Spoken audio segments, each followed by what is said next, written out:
saber respetar y el amor repartir, que este mundo es de pi 3,14. Hola amigos, muy buenas noches. Iniciamos nuestro habitual encuentro de los viernes, esta vez para acercarnos a la constitución de las muy esperadas micro, pequeñas y medianas empresas, las llamadas MIPYMES, tanto privadas como estatales, y las cooperativas no agropecuarias. Para concretar ambos propósitos, a partir del 20 de septiembre se abrió la plataforma de actores económicos diseñada por el Ministerio de Economía y Planificación para realizar desde cualquier lugar del país y vía online las solicitudes de constitución de los nuevos actores. La convocatoria inicial priorizó los emprendimientos incubados en los parques científicos y tecnológicos y los dedicados a la producción de alimentos, la exportación, el reciclaje y los proyectos de desarrollo social. En tanto, una segunda convocatoria adicionó las producciones manufactureras de diversa naturaleza y los servicios informáticos. Ya en este minuto están aprobadas 102 MIPYMES y 2 cooperativas no agropecuarias. Pero ¿cuáles son los resultados iniciales del proceso de solicitud? ¿Se han aprobado todas las propuestas? ¿Hay algunas que han sido desestimadas? ¿Cuáles han sido las dificultades en el camino? ¿Cómo podrán cumplir con el objetivo de dinamizar la economía nacional? Estas son solo algunas de las interrogantes que intentaremos responder esta noche con la ayuda de nuestros invitados, a quienes presentaré luego de este material que nos llega desde Santiago de Cuba. Desarrollar la producción de bienes y la prestación de servicios que satisfagan necesidades de la sociedad es el panorama económico que proyecta la creación de las micro, pequeñas y medianas empresas. En Santiago de Cuba, de las 35 MIPYMES aprobadas a nivel nacional, se encuentra Confecciones Lora. Consiste en una pequeña empresa que se dedica a las confecciones textiles, de calzado y de talabartería. Entre sus producciones tiene medios de protección, pantalones de trabajo, overoles. Para Adonis Lora Sánchez, socio unipersonal de esta empresa privada, le ha resultado beneficioso este proceso al generar empleos, sustituir importaciones y lograr encadenamientos productivos. Estamos proyectando contratos con el MISAP de la producción de sobrebatas, botas y gorros. Y hacia ahí vamos, ¿no? A que esta MIPYME contribuya con el desarrollo de la sociedad y aportar todo lo que podamos. Alrededor de 30 trabajadores por cuenta propias en la provincia se han capacitado y otros se encuentran en proceso de registros como nuevos actores económicos, que a decir de la experiencia de Adonis fue ágil y sin contratiempos. Ya ser empresas sólidas, con un capital de trabajo, que generan fuentes de empleo, que generan inversiones, trae consigo un mayor aporte al Producto Interno Bruto del país y por lo tanto ya se ve más todavía el papel de esa pequeña empresa en la sociedad, como generadora de empleo, como generadora de nuevas oportunidades de negocio, como generadora de desarrollo de la industria local, porque muchas veces hemos perdido profesiones, oficios que van a recuperar estas nuevas empresas y que van a desarrollar todo lo que es la cultura local. Actualmente Confecciones Lora se encuentran en proceso de la adquisición de personalidad jurídica, punto que le permitirá ampliar sus potencialidades a lo largo y ancho del territorio nacional y extranjero, concretar contratos con varias entidades y sobre todo la obtención de materia prima de calidad con sus proveedores confiables. Son muchas las perspectivas de las MIPYMES que existen en Santiago de Cuba para el progreso de los actores económicos y de la localidad. De ahí la importancia de seguir creciendo en este aspecto como mecanismo fundamental para el perfeccionamiento de la economía cubana. Desde Santiago de Cuba, Dailin Herrera Vallar. Gracias a Dailin Herrera desde Santiago de Cuba por habernos acercado a las producciones Lora. Y sin duda ha sido un buen material para introducir el tema que nos ocupa esta noche y que trataremos con la doctora Joana Odriozola Guitart. Ella es viceministra de Economía y Planificación. Ha estado dando seguimiento a todo este tema. Buenas noches, viceministra. Bienvenida. Buenas noches. Un placer que nos acompañe. Y tengo también el gusto de compartir con dos jóvenes. El primero lo presento, Olieski Fabre del Castillo, de la empresa En Paralelo. Qué gusto que estés con nosotros. Muchas gracias, Lázaro. A ti y a todos los de la audiencia. Bienvenido a Palabra Precisa. Y también otro joven decía, Elder Francisco Cabrera, al frente del proyecto de reciclaje sostenible. Gracias, Elder, también por acompañarnos. Mucho gusto y gracias por estar aquí presente. Si ustedes me lo permiten, voy a comenzar con la viceministra porque me gustarían unas primeras valoraciones sobre el asunto. Hablamos, viceministra, de 102 MIPYMES aprobadas ya y 2 cooperativas no agropecuarias. ¿Pero cuántas solicitudes? Bueno, hasta el cierre de ayer jueves había 555 solicitudes de todas las provincias, Lázaro. ¿Han existido, digamos, limitaciones o criterios para desestimar algunas de las solicitudes que se han presentado y no aprobarlas? No, hasta el momento no hemos denegado ninguna solicitud. Hemos estado haciendo correcciones, intercambios con los solicitantes porque es un proceso de aprendizaje mutuo y en todos los casos se han estado corrigiendo algunos elementos que tienen que ver, por ejemplo, con cómo redactar el objeto social y cuestiones como esa, pero ciertamente no se ha denegado ninguna solicitud hasta el momento. En estas solicitudes, viceministra, ¿cuáles son las actividades, las esencias que están primando? ¿Qué sectores de la economía es los que están primando en esto que están recibiendo? Bueno, como tú explicabas al inicio, hay unas convocatorias que hemos lanzado para ir gradualmente aprobando las actividades y realmente hay un grupo importante de solicitudes que coincide con esas convocatorias, aunque también tenemos otro tipo de solicitudes de otras actividades, pero esencialmente, como se ha explicado, la producción de alimentos y todo lo que tiene que ver con la producción de manufactura, con la elaboración de productos, de muebles, de textiles, de calzado, de maquinaria, de reparación de equipo, tienen también una preponderancia en las solicitudes. ¿Y qué pasa, viceministra, con las que se han presentado, las personas que ya han presentado su solicitud, pero que no están en estas que ustedes han definido como priorizadas en estos primeros momentos? Bueno, esas se archivan automáticamente en la plataforma, se les envía un correo a los solicitantes y en el momento que se abre la convocatoria se desarchivan automáticamente, no hay que hacer ninguna gestión adicional. Notamos que hay muy pocas del sector estatal. ¿Qué sucede con esto?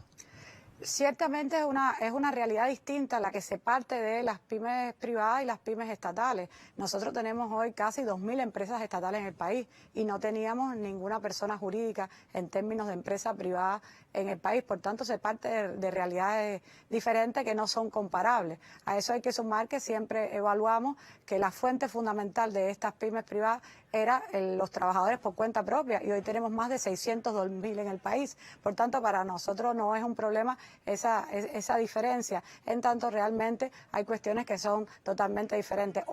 52.000 trabajadores por cuenta propia que emplean personas y más de 5.000 que emplean a más de 3, que por la legislación al cabo del año tendrían que optar por reconvertirse en micro, pequeña y mediana empresa y en cooperativas no agropecuarias. No es el caso de la empresa estatal, que es la gran empresa que siempre han existido y que la reconversión a MIPYME o la creación de nuevas MIPYME tiene otros componentes. La práctica está diciendo que la mayoría de las solicitudes, usted me dirá si me equivoco o no, son de trabajadores por cuenta propia que a partir de la amplitud que tiene su negocio, la cantidad de trabajadores se están convirtiendo en MIPYMES. ¿Es eso lo que está primando hoy? Sí, la mayoría es un proceso que nosotros le hemos llamado de reconversión de personas que vienen de trabajadores por cuenta propia, pero hay que decir también que a veces incluso en actividades diferentes a las que tenían inicialmente, porque también con la situación de la pandemia, etcétera, hay quien ha cambiado la actividad que realizaba y aunque viene de haber tenido una licencia de trabajo por cuenta propia, se está reconduciendo a nuevas actividades. Yo sugiero entonces que nos vayamos con los dos jóvenes que me acompañan. Cuando yo les diga cuál es su carrera de formación, ustedes no me lo creerán si tenemos en cuenta los negocios por los que han apostado. Yo quiero comenzar contigo, Olieski. Hablemos de En Paralelo. ¿Qué cosa es? Bueno, Lázaro, En Paralelo como empresa busca brindar una oportunidad a la innovación y con ello crear sistemas alimentarios locales, soberanos y sostenibles. Nos interesa mucho el reto de alimentar la ciudad desde la ciudad. Producir microvegetales, hongos, flores comestibles, algas, hortalizas, hierbas aromáticas, bajo los enfoques de agricultura vertical, empleando sistemas de hidroponía, aeroponía, acuoponía, y implementando también, haciendo uso de las mejores prácticas agroecológicas en contextos urbanos. Si tú eres arquitecto de formación, ¿por qué apostaste por un negocio que apuesta por la producción de alimentos, más apegado a lo que tiene que ver con la práctica de la agricultura? ¿Por qué? Mira, la COVID-19 ha puesto en jaque los sistemas alimentarios de todo el mundo, de las ciudades y comunidades. Y como arquitecto encontré la posibilidad de desarrollar, es algo pendiente, es una asignatura pendiente que tienen los arquitectos y urbanistas. Muchas veces cuando se diseña ciudad siempre se delega el proceso de cómo se alimenta la ciudad, se delega al campo. Entonces estamos buscando para hacer comunidades y ciudades más resilientes, producir dentro de la ciudad. No pretendemos, por supuesto, suplir toda la demanda de alimentos que tiene una ciudad, desarrollarla dentro de la ciudad. Pero mientras los contextos sean más urbanos, más es el reto a los que nos enfrentamos y estaremos dispuestos a colaborar e intercambiar para ayudar al tema de la producción, para lograr la soberanía y seguridad alimentaria que tanto necesitamos. Tú eres una de las MIPYMES que se ha aprobado en el país en la primera vuelta, si no me equivoco, las primeras 35. ¿Este negocio que estás proponiendo cierra el círculo hasta que termina en la exportación también? ¿Lo has pensado? Sí, como cuando diseñamos en paralelo el primer producto en paralelo, que en este caso son los microvegetales o microgreen, como se conoce, siempre con todo el pensamiento que hemos puesto para crear un producto y diseñar un producto, ha sido no solamente la producción. Queremos ayudar a establecer reglas desde cómo diseñar, cómo producir, comercializar, hasta consumir los alimentos. Por supuesto que lleva una parte muy fuerte en el tema de educación, en hábitos alimentarios. Y sí, sí cerramos el ciclo, hacemos uso de los conceptos propios de la economía circular, donde nos alejamos un poco de la economía lineal, donde se produce, se usa y se desecha. Queremos, por supuesto, en toda la producción generar un crecimiento económico sin tener un impacto negativo en los recursos naturales. Y sí, por supuesto, tenemos visión futura enfocada a exportación, aunque en una primera etapa queremos suplir las demandas de la localidad, de la ciudad como tal, del país. Ya tú hiciste una muestra piloto y tuviste demanda de varios restaurantes de La Habana. Cuéntame esa experiencia. Sí, en paralelo en realidad es muy joven. Es un proyecto que salió de tiempos de crisis, tiempos de cuarentena, donde invité a dos de mis colegas arquitectos también a implementar este primer estudio, esta primera muestra de piloto, de cómo hacer posible la producción de alimentos de alto valor nutricional dentro de la ciudad. Y bueno, en noviembre participamos en la feria de emprendimientos que se realizó en Estudio 50 y lanzamos el primer producto. E increíblemente, sin dedicarnos y tener intención de promocionar, empezamos a tener una serie de demandas, de pedidos, primero de personas naturales interesadas en cuidar su salud con temas de alimentación, y después, por supuesto, en las redes de restaurantes de La Habana, que logramos tener contratos y pedidos, más de uno semanal, con varios restaurantes de la ciudad. Y de ahí vimos la oportunidad, bueno, por supuesto, de crear en paralelo como un negocio. ¿Qué ventajas le ves para el desarrollo de tu negocio ser una MIPYME? Ventajas, por supuesto, el mayor reconocimiento jurídico que tiene al ser una empresa y poder diseñar nuestros productos en dependencia de la demanda nacional del país, sin tener directamente responder a una necesidad local. Entonces estamos enfocados y queremos enfocar nuestra producción más comercial al sector del turismo, que hemos identificado como un sector potencial para satisfacer las demandas de este mercado. Te dejo pensando en las trabas que todavía persisten en el proceso de formalización de una MIPYME, que me hables de tu experiencia y también en sí para el desarrollo de los actores de la economía. Te dejo pensando en eso porque nos vamos a una pausa para conocer otra experiencia de MIPYMEs también desde otra provincia cubana. Con la nueva estructura empresarial, el proyecto de desarrollo local Avileño Medialuna aspira a duplicar sus producciones e ingresos para el próximo año con las nuevas posibilidades que se abrirán, y la referencia será lo alcanzado hasta agosto, que supera los $4 millones en exportación a través del comercio electrónico con pago desde el exterior y en la zona especial de desarrollo Mariel. Tenemos personalidad jurídica y esta personalidad jurídica nos permite a nosotros estar en igualdad de condiciones para poder llegar al mercado, poder llegar a proveedores con mejores calidad, que nos puedan suministrar materias primas y materiales para nuestro proceso productivo, que tengan mejores calidad y que nosotros podamos obtener mejores resultados en lo que nosotros estamos haciendo. También nos permite poder atender y lograr y acceder a servicios que anteriormente nosotros como proyecto de desarrollo local no podíamos acceder, y hoy estamos en igualdad de condiciones en todos los sectores, es decir, que todo el sector empresarial cubano, para poder acceder a este servicio. Una excelente atención al centenar de trabajadores con un salario medio que supera los $7,000, con excepción de pago del almuerzo, uniforme laboral y transporte, impulsa la productividad y la calidad de las producciones que llegan a la población mediante los puntos de venta fijos y móviles, con propensión a multiplicarse el presente año. Y después de conocer esta experiencia desde Ciego de Ávila, voy a conversar con Elder. Él está al frente de un proyecto de reciclaje sostenible que también fue aprobado como una mediana empresa. Y me dices que es de reciente creación. ¿Qué te animó? Esto es un negocio que quizás las personas pudieran malentender de qué se trata. Y muchas personas dirían, reciclaje, esto es recoger basura. ¿Qué te animó entonces a hacerlo? Y cuéntanos un poco de qué va tu negocio.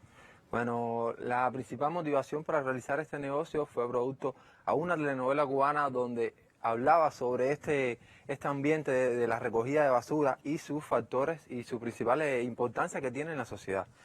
Nuestra empresa va encaminada a recoger, reciclar, tratar y dar tratamiento a estos desechos que se producen en la sociedad y en la vida diaria de cada persona y de cada institución.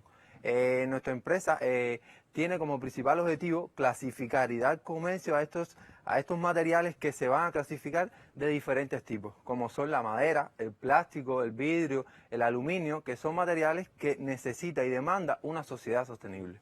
En Cuba esta no es una actividad que realizan, digamos, de manera sostenida las personas naturales. Tú eres imagenólogo de formación, o sea, perteneces al ámbito de la salud pública y estás apostando por un negocio totalmente diferente. Si yo te pregunto cuáles son las trabas que has encontrado en el camino y ya una vez constituido como una mediana empresa, ¿cuáles son con las que estás chocando ahora mismo? Bueno, al ser un proyecto de nueva creación y no tener un respaldo anterior donde la actividad principal, que es la recuperación de material, esté presente, en el tema del hogar ha sido muy importante porque tenemos que tener una capacidad para poder recepcionar ese material que seamos capaces de reciclar y esa es una de las principales trabas que hemos tenido porque no tenemos la capacidad para poder tratar, clasificar estos materiales. Ahora, ¿te has acercado a alguna entidad estatal que hayas identificado que tiene ya algún local? ¿Has tenido tropiezos en ese sentido? Bueno, se podría decir que sí he tenido algunos tropiezos en el tema de darnos, como decirte, una pequeña prioridad, porque al ser un nuevo proyecto va a beneficiar tanto al sector que le voy a arrendar el local como a mi empresa como tal, que es la que yo represento, ¿entiendes?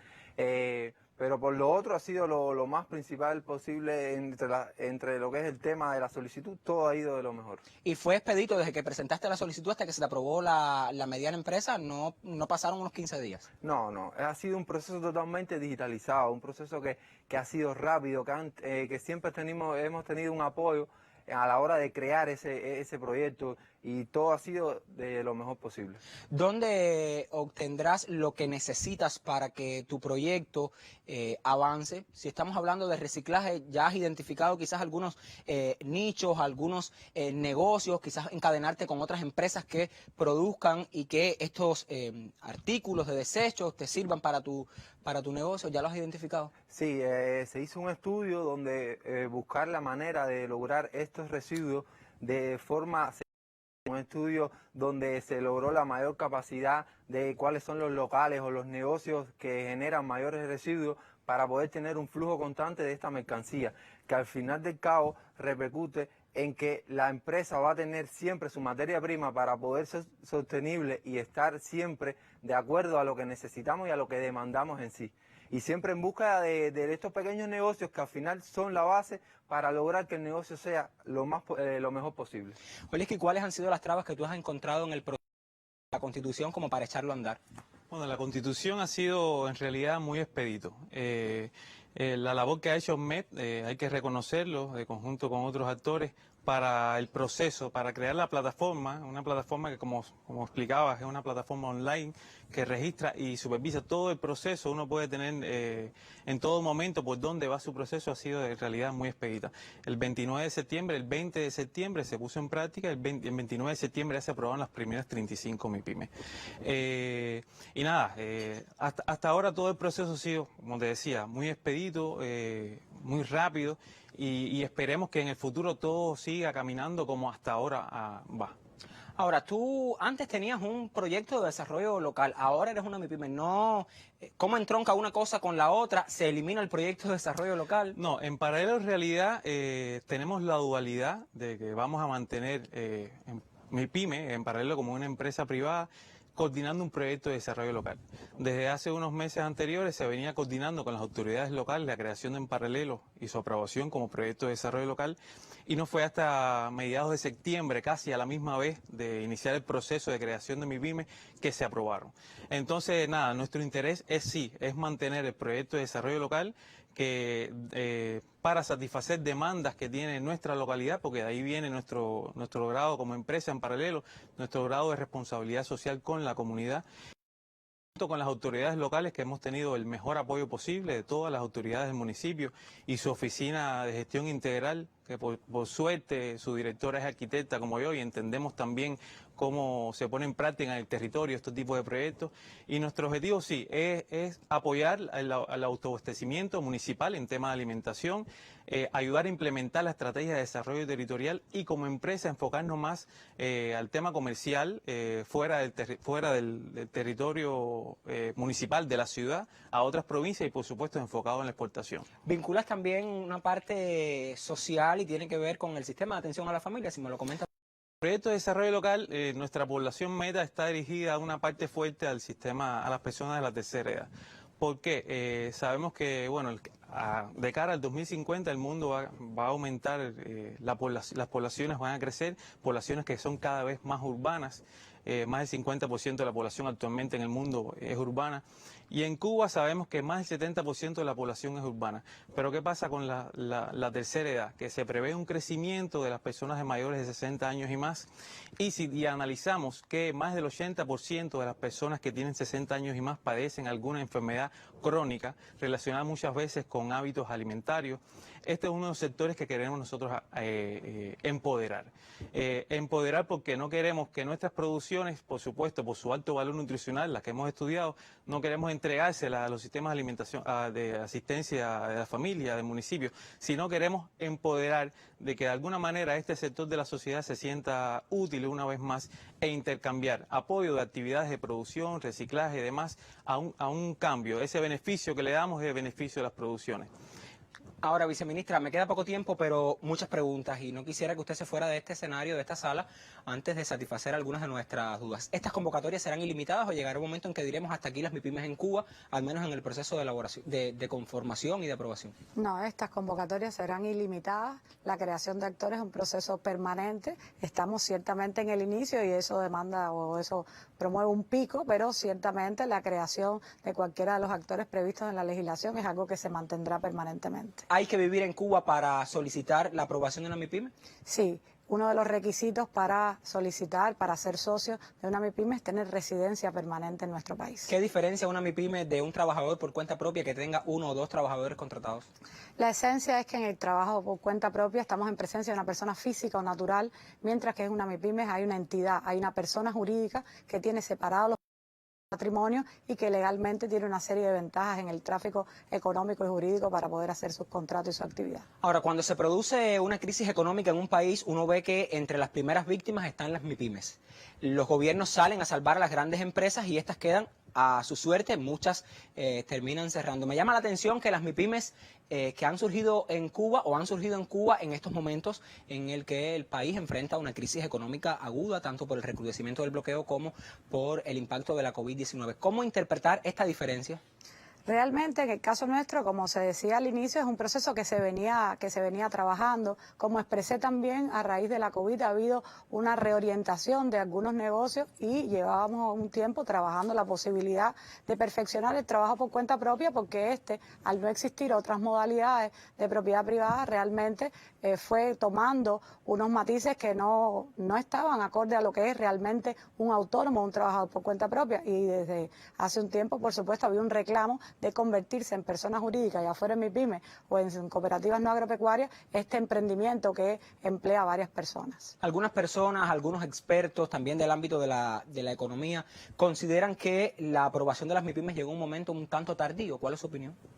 Yo creo que es importante decir que si bien es cierto que por primera vez en los documentos rectores nuestros se habló de micro, pequeña y mediana empresa en el año 2016, en el documento de la conceptualización en el 7º Congreso del partido, en el año 2019 fue que modificamos la Constitución para reconocer a la propiedad privada como una forma consustancial al sistema económico. Por tanto, no era una forma reconocida en la Constitución. A eso habría que añadir también que se evaluó la necesidad de tomar unas decisiones previas para que estos actores no estatales nacieran también en similares condiciones. Ahí está el tema del ordenamiento también, es decir, mientras tuvimos dos sistemas, digamos, cambiarios, oficiales, o dos tipos de cambio en el que trabajaba el sistema empresarial estatal y el sistema empresarial no estatal, no era posible acometer este proceso en tanto las mediciones y las evaluaciones no podían ser iguales. De cualquier manera, siempre los procesos pueden ser mejores y más rápidos, pero es de las cuestiones que se evaluaron de que era necesario tomar un grupo de decisiones previas para poder regular todo esto del perfeccionamiento de los La acuerdos. pregunta más arriesgada de la noche, ¿qué impacto real creen ustedes que tengan en el crecimiento del PIB y en el desarrollo en esencia de la economía cubana la aprobación de las MIPYMES y las cooperativas no agropecuarias, viceministra? Nosotros creemos que debe tener un impacto. De hecho, el proceso de conducción debe llevar a que no estamos hablando de MIPYMES de subsistencia, sino de micro, pequeñas y medianas empresas o de cooperativas no agropecuarias que apuesten a la transformación productiva del país, que se encadenen y que tengan una inserción internacional y que sobre todo satisfagan necesidades de la población. Por tanto, estamos hablando de que ciertamente deben tener un impacto que no se logra solo con la regulación de que ya las aprobamos, sino que tiene que haber posteriores políticas públicas que debamos diseñar y que de alguna manera tengan incentivos para innovar, tengan incentivos para exportar, para realizar actividades de economía circular y que nos permita ir ciertamente tributando al crecimiento económico y social del país. Ojalá y así sea, lo necesita mucho la economía cubana, lo necesita mucho la familia cubana. Y dice un viejo refrán que nunca es tarde si la dicha llega o si la dicha es buena. Y si han llegado las MIPYMES, pues aprovechar esta oportunidad para el desarrollo de nuestra economía. Gracias, Olieski, gracias, viceministra, gracias, Helder, por habernos acompañado esta noche. Y nos vamos a despedir recordando a un argentino cubano, yo diría un cubanísimo, Ernesto Che Guevara, tanto que hizo, tanto que pensó por el desarrollo de la economía nacional, y hoy su pensamiento está presente también en todas las transformaciones que se impulsan en nuestra economía. Recordando al Che, a 54 años de su desaparición física, nos despedimos. Usted recuerde, regresa el próximo viernes después de la novela y en retransmisión el sábado en la revista Buenos Días para seguir poniendo aquí la palabra precisa. Buenas noches.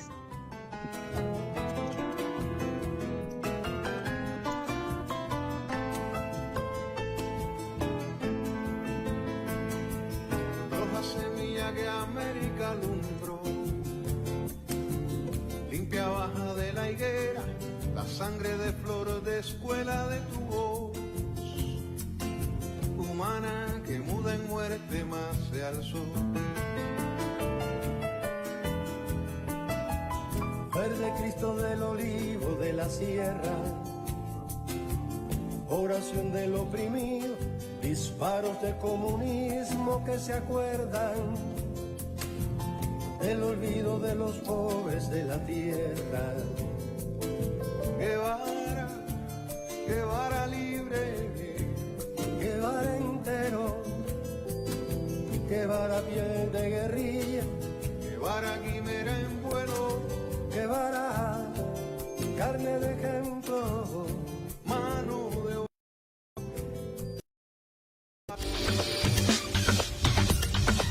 Cine de sábado hasta que amanezca.